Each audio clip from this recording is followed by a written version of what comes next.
I'd like to speak to you today about a woman with extraordinary achievements that helped pave the way for many women of today. Jeanette Rankin was the first woman elected into Congress and was one of the few suffragists elected to Congress. She quoted, "I may be the first woman member of Congress, but I won't be the last." Let me give you a little bit of background of where she came from and how she got her start. Being the eldest daughter of 11 children born to John Rankin and Olive Pickering, a rancher and a school teacher in Montana, she was able to graduate from Montana State University. As she got older, Jeanette had gone to visit her brother in Boston, where she was able to see firsthand how the underprivileged lived in the slums of Boston. After seeing that, she decided to enter social work and entered the New York School of Philanthropy. Following her graduation, she moved to Washington State to become a social worker. Jeanette worked alongside of Jane Addams with the women's suffrage movement, in agreement that the slum conditions were worsened by the ability for women being unable to vote.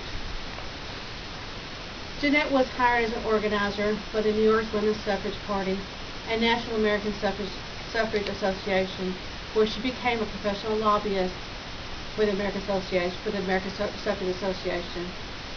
She directed a suffrage victory in 1913 in North Dakota.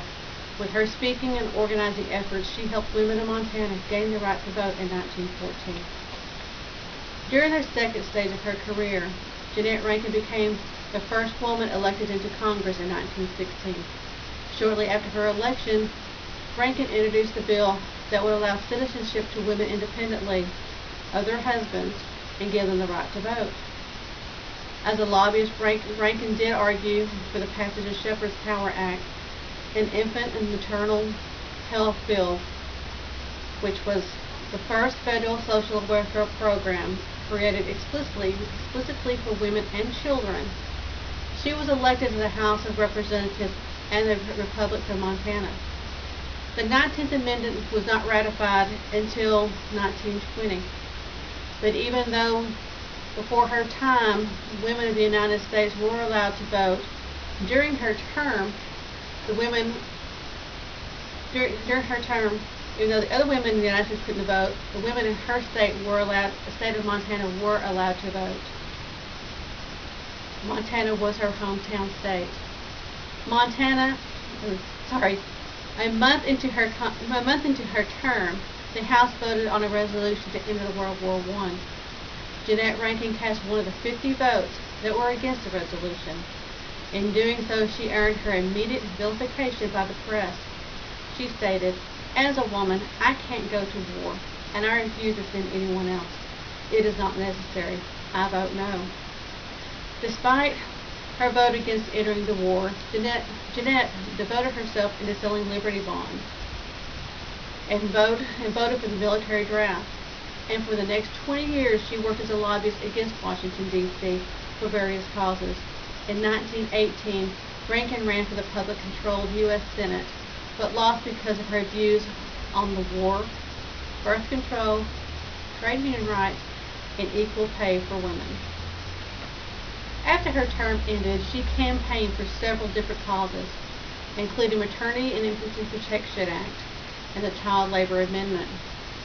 During her post-congressional stage, Rankin traveled abroad to where she traveled to India 7 times from 1947 to 1971 to study the non-violent civil disobedient methods of Mahatma Gandhi. During the 1950s, she gave lectures on women's rights, militarism, and disarmament. Jeanette had considered running for Congress one final time, but was unable to do so due to an illness. At the age of 87, Jeanette Rankin did lead more than 5,000 women on a demonstration in Washington, D.C., demanding the United States to withdraw from Vietnam. Jeanette Rankin spent the last few years of her life in her home of Carmel, California. She died at the age of 92 of natural causes. She had willed her property in Wilkinsville, Georgia, to help mature, unemployed women unemployed women workers. After her death on May 18, 1973, she was cremated and her ashes were scattered on the ocean at Carmel by the Sea in California. To honor all of her accomplishments, the state of Montana placed a statue of Rankin in the statuary hall of the U.S. Capitol building. Jeanette Rankin was well known for her devotion to peace, women's rights, and the elimination of child labor, and being elected as the first woman that was elected into Congress. Thank you.